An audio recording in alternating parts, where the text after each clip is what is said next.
Bayangkan, sebuah negara kecil dengan luas tak seberapa, namun memiliki utang negara yang nilainya melampaui triliunan rupiah. Bukan ratusan, bukan ribuan, tapi belasan ribu triliun. Tepatnya, menurut data Dana Moneter Internasional (IMF) terbaru, utang kotor negara tersebut mencapai lebih dari 167% dari produk domestik bruto (PDB). Angka yang membuat negara-negara maju sekalipun terperangah. Negara itu adalah Singapura. Ya, Singapura, negara yang sering kita jadikan contoh kemajuan dan stabilitas ekonomi, ternyata memiliki utang yang jauh lebih besar dari Amerika Serikat, Jepang, atau bahkan negara-negara Eropa yang dikenal dengan perekonomian kuat. Bagaimana mungkin? Apakah ini pertanda keruntuhan ekonomi? Apakah Singapura sedang menari di atas jurang kebangkrutan? Tentu saja tidak. Inilah paradoks Singapura, sebuah kisah yang membingungkan sekaligus menginspirasi. Di balik angka-angka yang menakutkan, tersembunyi sebuah strategi keuangan yang cerdik, visi jangka panjang yang berani, dan pengelolaan dana abadi yang luar biasa. Singapura bukan sedang menimbun bom waktu, melainkan sedang membangun fondasi masa depan yang kokoh. Mereka mengubah utang menjadi investasi, tantangan menjadi peluang, dan keterbatasan menjadi kekuatan. Ini bukan cerita tentang beban utang, tapi tentang bagaimana sebuah negara kecil mampu mengubah utang menjadi mesin pertumbuhan ekonomi yang dahsyat. Sebuah pelajaran berharga bagi Indonesia yang juga tengah berjuang membangun masa depan yang lebih baik, terutama dengan peluncuran dana abadi Danantara. Pernah dengar Singapura punya utang negara super besar? Menurut data terbaru dari Dana Moneter Internasional (IMF), utang kotor Singapura mencapai lebih dari 167% dari produk domestik bruto (PDB). Bayangkan, lebih tinggi dari Amerika Serikat dan negara-negara maju lainnya. Pasti langsung mikir, wah gawat. Tapi tunggu dulu, jangan panik. Utang memang sering bikin khawatir, apalagi kalau jumlahnya raksasa. Sejarah mencatat, utang yang menumpuk, baik itu utang negara, perusahaan, atau pribadi, bisa jadi bom waktu.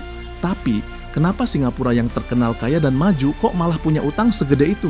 Apakah mereka mau bangkrut? Jawabannya, tidak sama sekali. Singapura punya cara unik dalam mengelola utang. Mereka menerbitkan surat utang negara Singapura (SUS) dan surat utang negara Singapura khusus (SSGS). Beda sama negara lain seperti Amerika Serikat yang menerbitkan utang buat nutupin defisit anggaran, Singapura punya tujuan lain. Defisit anggaran itu kalau pengeluaran negara lebih besar dari pendapatan. Contohnya, Amerika Serikat. Mereka ngumpulin pajak dan pendapatan lain sekitar 4,44 triliun dolar AS, tapi pengeluarannya mencapai 6,13 triliun dolar AS. Kekurangannya sekitar 1,7 triliun dolar AS. Nah, kekurangan ini ditutup dengan menerbitkan obligasi. Uang dari obligasi ini dipakai buat biaya militer, kesehatan, dan infrastruktur. Singapura beda. Mereka menerbitkan SGS buat mengembangkan pasar obligasi lokal. Pasar obligasi yang aktif itu penting buat pertumbuhan dan stabilitas keuangan. Penerbitan SGS juga membantu mengelola uang yang beredar. Ini cara pemerintah menyerap kelebihan dana biar inflasi terkendali dan ekonomi stabil. Sementara itu, SSGS itu obligasi khusus buat dana pensiun pusat CPF. CPF itu dana pensiun wajib buat warga Singapura, dipakai buat biaya pensiun, kesehatan, dan rumah. Jadi utang Singapura bukan buat nutupin pengeluaran sehari-hari, tapi buat investasi jangka panjang. Singapura terkenal punya surplus anggaran. Mereka punya banyak sumber pendapatan kayak pajak penghasilan, pajak perusahaan, dan pajak barang dan jasa. Yang lebih penting, mereka punya dana kekayaan negara (SWF) yang kuat, yaitu Temasek Holdings dan GIC Private Limited. Dana-dana ini menghasilkan miliaran dolar buat Singapura, bisa dipakai buat nutupin kekurangan anggaran atau diinvestasikan lagi. Dengan cadangan uang yang besar dan investasi lewat Temasek dan GIC, Singapura punya bantalan buat menghadapi masalah ekonomi. Contohnya, waktu krisis keuangan global tahun 2008, mereka bisa pakai cadangan ini buat bantu ekonomi tanpa nambah utang banyak. Kekuatan SWF seperti Temasek dan GIC ini sangat besar. Mereka bukan hanya mengelola aset, tapi juga menjadi pemain penting dalam investasi global, menghasilkan keuntungan yang stabil dan berkelanjutan. Indonesia juga mengikuti jejak Singapura dengan meluncurkan SWF sendiri, yaitu Danantara pada 24 Februari. Ini adalah langkah penting bagi Indonesia untuk memperkuat ketahanan ekonominya. SWF seperti Danantara memiliki potensi besar untuk meningkatkan investasi jangka panjang di sektor-sektor strategis, mendukung pembangunan infrastruktur yang berkelanjutan, menciptakan lapangan kerja dan mendorong pertumbuhan ekonomi, menjadi bantalan keuangan saat terjadi krisis ekonomi. Peluncuran Danantara menunjukkan komitmen Indonesia untuk mengelola keuangan negara dengan lebih cerdas dan strategis seperti yang telah dilakukan Singapura. Tapi bukan berarti Singapura nggak pernah defisit anggaran. Kadang-kadang mereka defisit, terutama kalau lagi banyak pengeluaran buat bantu ekonomi atau investasi proyek besar. Di tahun 2021, Singapura punya undang-undang pinjaman pemerintah infrastruktur signifikan (ISINGA). Undang-undang ini buat mereka bisa pinjam uang buat proyek infrastruktur jangka panjang sampai 90 miliar dolar Singapura. Jangka waktunya sampai 50 tahun. Singapura pinjam uang bukan buat nutupin pengeluaran sehari-hari, tapi buat investasi masa depan. Dengan pinjam, biaya proyek bisa dibagi selama masa manfaatnya, jadi nggak cuma generasi sekarang yang nanggung. Proyek-proyek kayak jalur MRT baru, pelabuhan, dan bandara butuh investasi besar di awal, tapi manfaatnya jangka panjang.